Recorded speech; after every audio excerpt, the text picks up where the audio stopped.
Trump बोले, जल्द खत्म हो सकता है युद्ध। दूसरे दौर की वार्ता के तैयारियों के बीच अमेरिकी राष्ट्रपति ने किया ऐलान, कहा दुनिया अगले 2 दिनों पर रखे नज़र। बात भी सही है। अमेरिकी उपराष्ट्रपति वेंस ने कहा परमाणु हथियार नहीं रख सकता ईरान। मुनीर के नेतृत्व में अमेरिकी संदेश लेकर तेहरान पहुंचा पाकिस्तानी प्रतिनिधित्व। वैसे भी इस बात पर पहले भी चर्चा हो सकती है और कहने के लिए थोड़ी रख सकता है। जब उसके पास सब कुछ है तो अब संवर्धन करने की भी 96% प्रक्रिया हो चुकी है, तो अब क्या फ़ायदा इस सब चीज़ों कहने से। ट्रंप की जल्द युद्ध खात्मा होने की उम्मीद है से वैश्विक शेयर बाजार रिकॉर्ड ऊंचाई पर पहुंच गए। तेल की कीमतें बढ़कर लगभग $96 प्रति बैरल के स्तर पर पहुंच गई है। ऐसा तब हुआ जब अमेरिका ने कहा कि ईरान से होने वाले समुद्री व्यापार को रोक दिया है। देखिए, मेरी ये समीक्षा विद्यार्थियों के लिए, इसका किसी राजनीतिक दल या संगठन से कोई लेना देना नहीं है। और मेरे चैनल को सब्सक्राइब कीजिए, शेयर कीजिए, कमेंट कीजिए। लेबनान पर इजरायली हमले जारी, शांति प्रयासों में जटिल बनाते हुए इजराइल ने लेबनान पर हमले जारी रखे हैं। इन हमलों का निशाना हिजबुल्लाह है, जो ईरान समर्थित आतंकी समूह है। इजराइल और अमेरिका का कहना है कि यह अभियान युद्ध विराम के दायरे में नहीं आता, जबकि ईरान का कहना है कि यह हमला उसी युद्ध विराम में आता है। तो वाशिंगटन में इजरायली और लेबनानी प्रतिनिधियों के बीच वार्ता हुई थी। तो दो बात कैसे हो सकती हैं। पहली बात तो ये, एक कह रहा है कि ये उसमें प्रतिनिधित्व में नहीं आता, दूसरा कह रहा है आता है। अंतर्राष्ट्रीय मामला है, कुछ भी हो सकता है। पश्चिमी एशिया में युद्ध समाप्त करने के लिए अमेरिका और ईरान के बीच पाकिस्तान में वार्ता के दूसरे दौर की तैयारियां जारी हैं। वार्ता के प्रति सकारात्मक संकेत देते हुए अमेरिकी राष्ट्रपति डोनाल्ड ट्रंप ने कहा है कि ईरान के साथ युद्ध जल्द ही समाप्त हो सकता है और 2 हफ्ते के युद्ध विराम की संभावनाएं आगे बढ़ने की ज़रूरत नहीं पड़ेगी। उन्होंने दुनिया से अगले 2 शानदार दिनों पर नज़र रखने को कहा है। पहले दौर की वार्ता में अमेरिका के नेतृत्व में करने वाले उपराष्ट्रपति जेडी वेंस ने भी कहा है कि उन्हें वर्तमान स्थितियां सकारात्मक महसूस हो रही हैं। साथ ही स्पष्ट किया है कि ईरान परमाणु हथियार नहीं रख सकता। इस बीच अमेरिका का संदेश लेकर फोला मार्शल मुनीर के नेतृत्व में पाकिस्तान के प्रतिनिधित्व तेहरान पहुंचे। इसमें पाकिस्तान के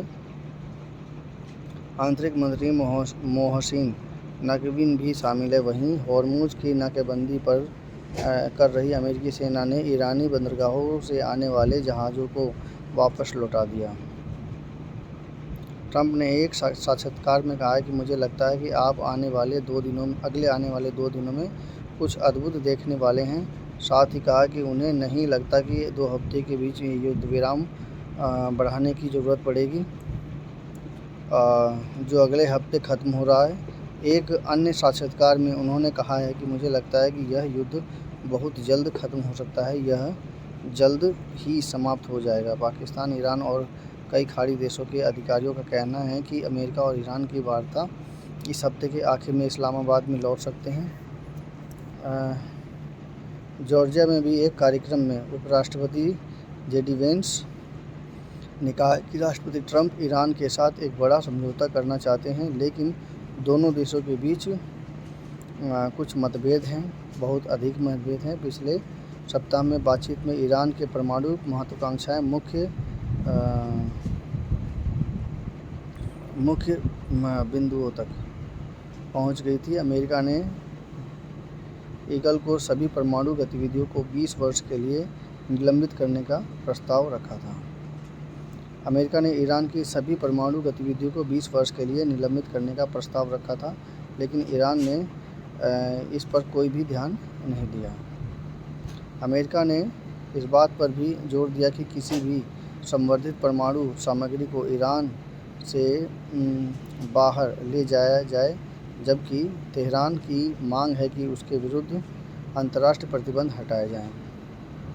और ईरान को विदेशी मंत्रालय के प्रवक्ता इस्माइल ने कहा है कि जब ईरानी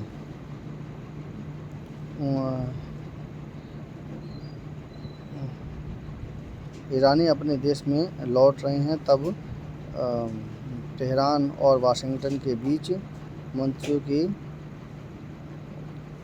बैठक कराई जाए।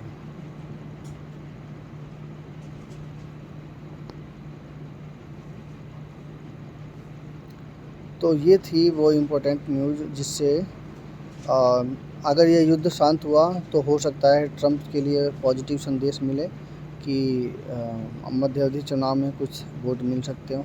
और अगर इसी बीच में अगर चूँकि बहुत ज़्यादा अप डाउन हुआ है तो इस पे ट्रंप की गद्दी पर पूरा का पूरा असर पड़ेगा। सबसे बड़ी बात है, पेट्रोल कंपनियों ने जो ट्रंप को सपोर्ट दिया है वही गलत हुआ, वहीं से गलत हुआ। जब एलन मस्क इनको चुन के लेके आए थे और एलन मस्क ने इसमें अपना पैसा तक लगाया था, तो क्या ज़रूरत पड़ी थी इन्हें एलन मस्क को छोड़ कर के पेट्रोल कंपनियों के पीछे भागने की। तो पहला तो पॉइंट वहीं हो गया। और पेट्रोल कंपनियां कुछ इस तरह से होती हैं कि वो ये युद्ध करवाने से पेट्रोल कंपनियों को बहुत फ़ायदा मिलता है, सीधी बात तो ये है।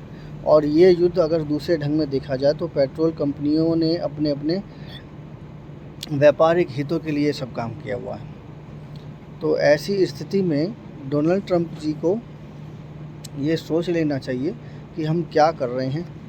अभी वक्त है, अगर पोल्यूशन को कंट्रोल करना है, गद्दी को अपने सेफ रखना है, किसी भी प्रकार की इस तरह की कोई भी एक्टिविटी ना हो, उसके लिए ज़रूरी है कि वो एलन मस्क का साथ पकड़ लें और फ़ायदा इससे रहेगा ही रहेगा। जो पेट्रोलियम कंपनियां हैं, वास्तविकता उनकी असली लड़ाई उनकी क्या है, आप खुद सोचिए। आप किसी भी बाज़ार में निकल जाइए, चाहे वो इंडिया की बाज़ार हो, चाहे अमेरिका की बाज़ार हो, चाहे चाइना की बाज़ार हो, आपके हर बाज़ार में लगभग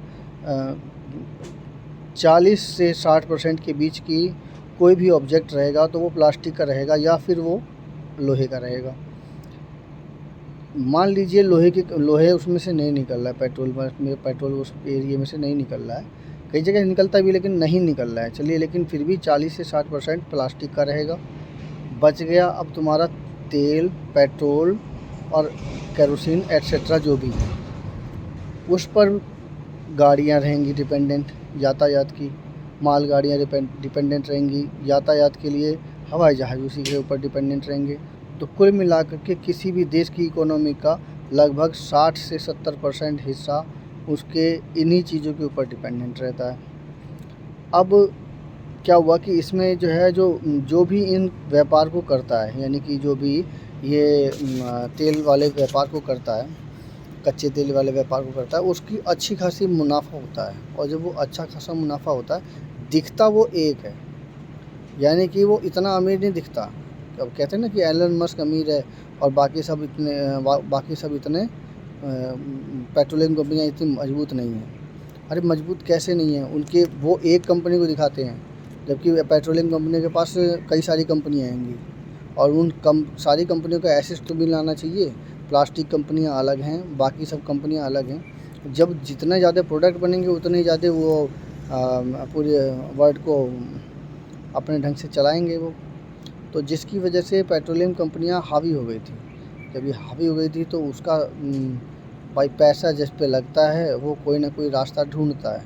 और ऐसे युद्ध की स्थिति में जो सरकार पैसा बचा के रखती है, चाहे कर्ज से ले, चाहे कैसे भी करके ले, कोई भी सरकार हो, वो तेल पर पैसा लगाएगी। क्योंकि भाई चाहे ट्रक हो, चाहे वो टैंक हो, चाहे कोई भी चीज़ हो, हवाई जहाज़ हो, चाहे वो लड़ाकू विमान हो, वो चलते सारे के सारे अपने पेट्रोलियम पदार्थों से ही हैं। तो जाहिर सी बात है कि पेट्रोल की कीमत बढ़ेगी और ये एक्स्ट्रा खर्चा रहता है और ये बहुत मोटी अमाउंट होता है। छोटा अमाउंट नहीं होता, बहुत मोटे अमाउंट में खर्चा होता है। तो ये इससे क्या है, पेट्रोलिंग कंपनियां और मजबूत हो जाएंगी। तो जाहिर सी बात है, जब एलन मस्क को जब डोनाल्ड ट्रंप को यही सोच लेना चाहिए थी, जब मुझे एलन मस्क लेके आए थे तो क्या ज़रूरत पड़ी थी कि पेट्रोल कंपनियों के पीछे भागने की। पहला पॉइंट तो यही हो गया। तो इस युद्ध ख़त्म होने में गद्दी बचानी सबसे महत्वपूर्ण है, और उसके लिए ज़रूरी है कि पेट्रोलियम कंपनियों को पीछे हटाया जाए, एलन मस्क को आगे लाया जाए, और उससे पूरे वर्ल्ड को दोबारा नए तरीके से दोबारा हेल्प किया जाए। और इस वक्त पूरे अमेरिका से लेकर पूरे वर्ल्ड की जो इकोनॉमिक क्राइसिस है उसको दोबारा बैलेंस में लाया जाए। जब ये अगर 1 साल के अंदर या लगभग चुनाव से पहले तक अगर वो लाइन पे ले आए तो उससे पूरी अर्थव्यवस्था फिर से मतलब पूरी अर्थव्यवस्था क्या कहना चाहिए कि हर चीज़ का रेट जो बढ़ा हुआ है वो अगर कंट्रोल कर दिया इन्होंने, तो फिर दोबारा ट्रंप को दोबारा चुनने में कोई दिक्कत नहीं रहेगी, और इससे बेनिफिट भी रहेगा। देर आए दुरुस्त आए वाली बात है कि अगर वो सफल हो गए तो ये बहुत बड़ी बात हो जाएगी कि किस प्रकार से ट्रंप ने ऐसे बुरे वक्त में भी इतना ज़बरदस्त काम करके दोबारा अपनी सिचुएशन को संभाल लिया। अब इसमें ऐसे स्थिति में एलन मस्क बहुत अच्छा सहयोग दे सकते हैं।